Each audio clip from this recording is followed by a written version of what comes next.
several funerals back and forth. And I remember, I wasn't quite 6, but I remember when Uvina died, that my parents took my great-grandmother Maggie and Marvin to Dayton, Ohio, to the funeral.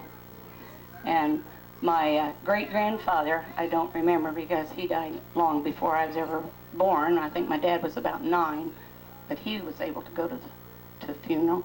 They lived in southern Indiana at that time, and Herman's dad came down to see my grandparents when they lived there. They lived there, I think, about 5, 6 years, and they moved back up to Carroll County. Carroll County is where most of the family originated from. It's near Howard County, where I live now. 46. I remember he stayed a couple nights, and we stayed up, I think, every night, almost till it was time for the rooster to crow the next morning, hearing him tell his stories of when he grew up and when he was in the Navy or Merchant Marine.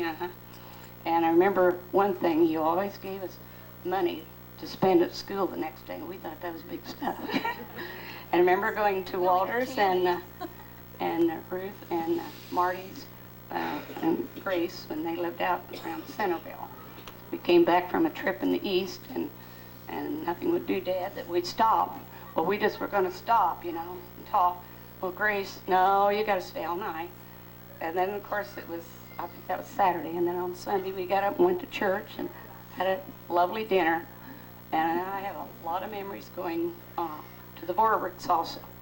So I think for us being the distance we really have gotten together several times. Okay, thank you very much for inviting me. I've really enjoyed it.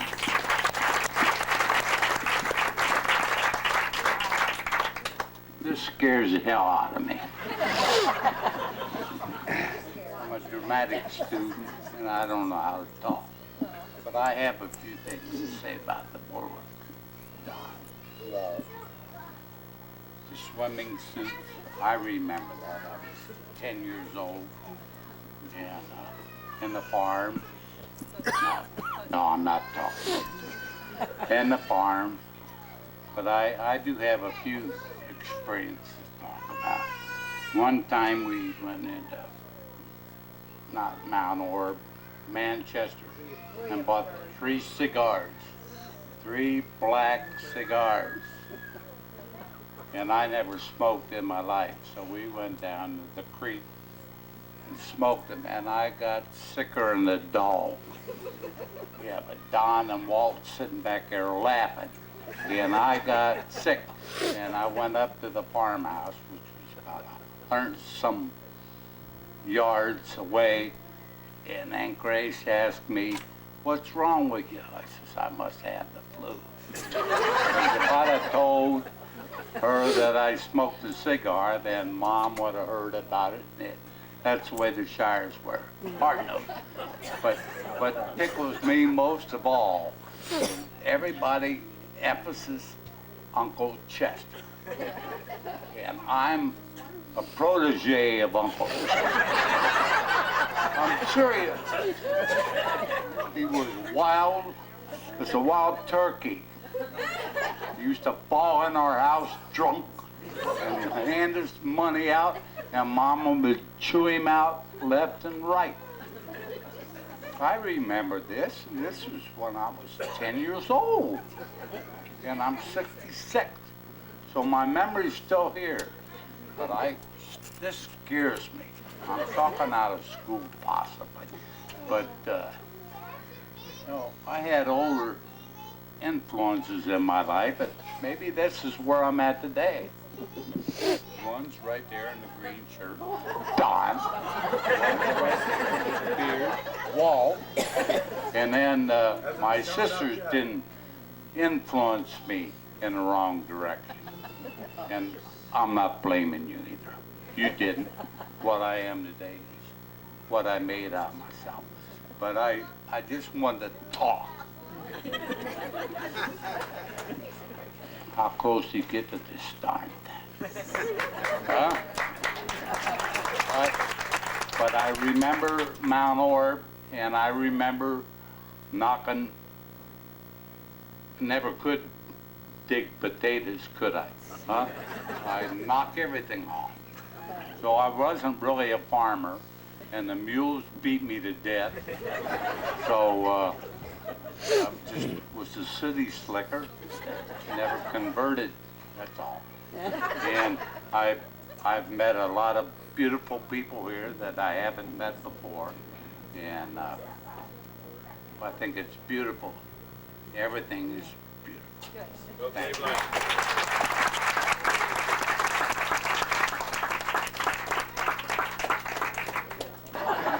But I'm going to go back to a situation that occurred somewhere around the tail end of the 1800s. I don't know just for sure was, but there was a whole flock of shires and other local residents that decided they didn't want to live in Carroll County anymore. And they homesteaded some ground up in Minot, North Dakota, in that area up in there. And I think there were several of them born up in there. And some of them, this Ori that I refer to, which was one of my dad's brothers, was a windy character. And Uncle Ori would tell some awful tales about what transpired up there in North Dakota.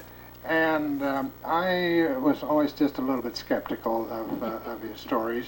At this point, I can't really relate to what they were, but I never quite believed him. Well, Chet showed up on the front porch of my Uncle Walter over in Wabash back sometime in the 60s. I'm not sure just when it was. And Ori wasn't present. And so I got him to talking and asked questions about the experiences up in North Dakota. And, you know, I kind of believe that maybe Ori was telling the truth because they jived, the stories jived. So that's just about my experience with Chet, is probably 2 or 3 hours on a front porch in Wabash County.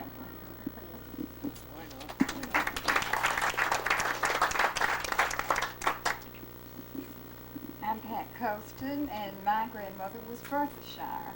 And we lived 2 doors down from, we lived 2 doors down from my grandparents. And Grandma, Bertha, was a little stern. She was a wonderful lady, but you just didn't fool around with Grandma. You did what she said.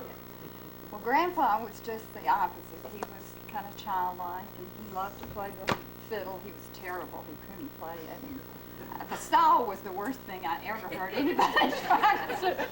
But he did that. And he'd be having the best time, and Grandma would yell at him and say, "Albie, go put that thing away." Tell him to do that. Well, one time they had a garden. They always had a flower garden and had a vegetable garden. And Grandma was definitely the boss. And she sent Grandpa out in the backyard to cut down the hollyhock. They had grown too high.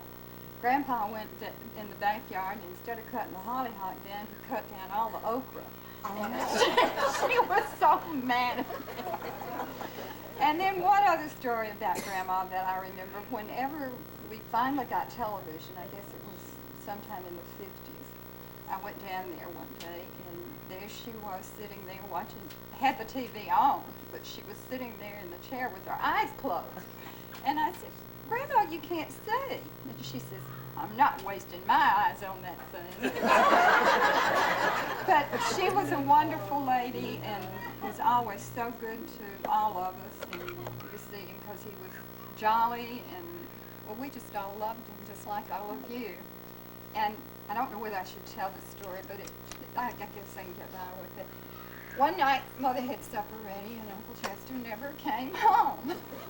So she said, "I know where he is." So we all got in the car, and we went down to the marina, and there was Pappy's bar on the corner, and my mother went in, and she got Uncle Chester, and she told him not to go back. But we truly loved him, and he was wonderful to us.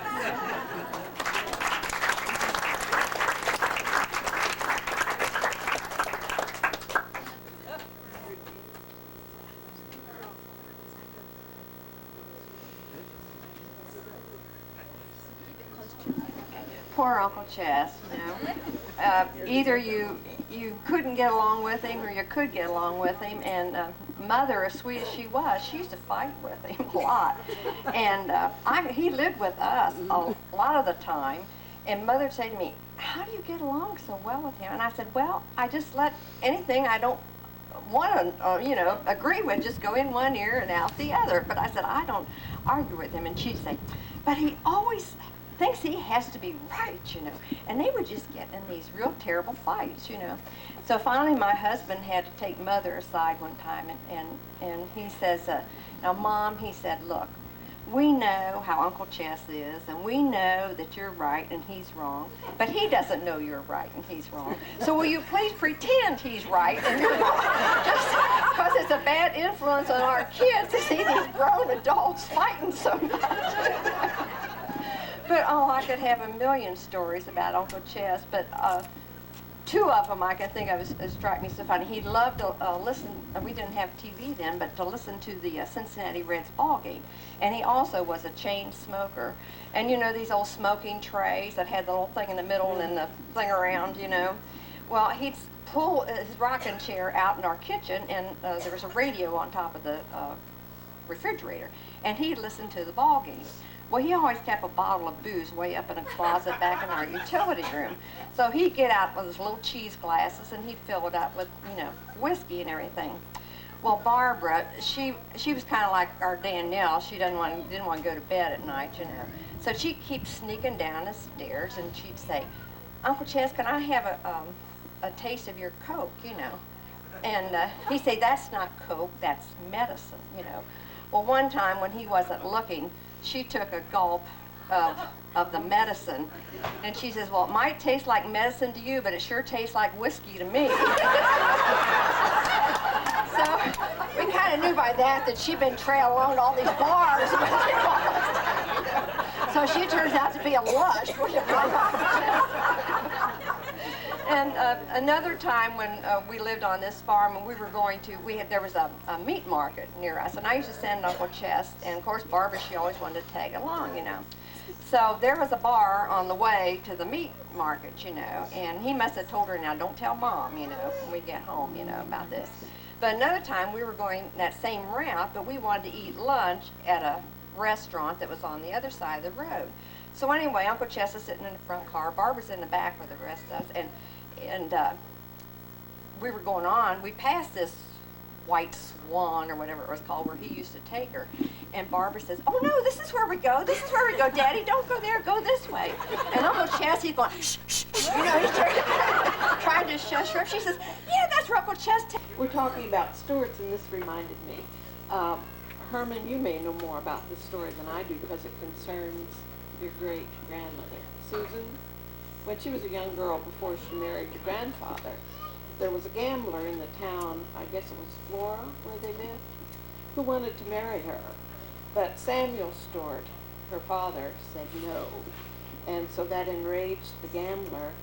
And one day, when Samuel Stewart was walking down the street in Flora, this gambler shot him dead. And when I visited up there, with Roscoe and Mamie back in 1966, either Mamie or Pearl mentioned this, I can't remember which, but that man who had killed Samuel Stewart had just been released from prison.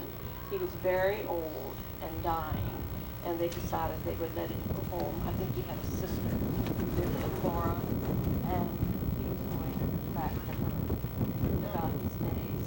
What time are we talking about?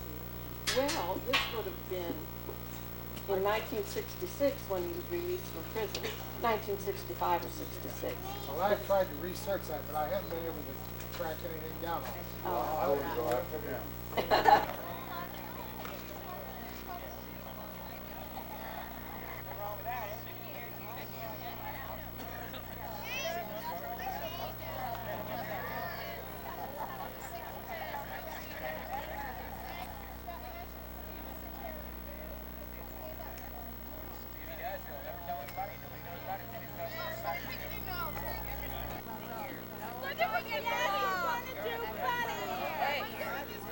Resemblance of jazz.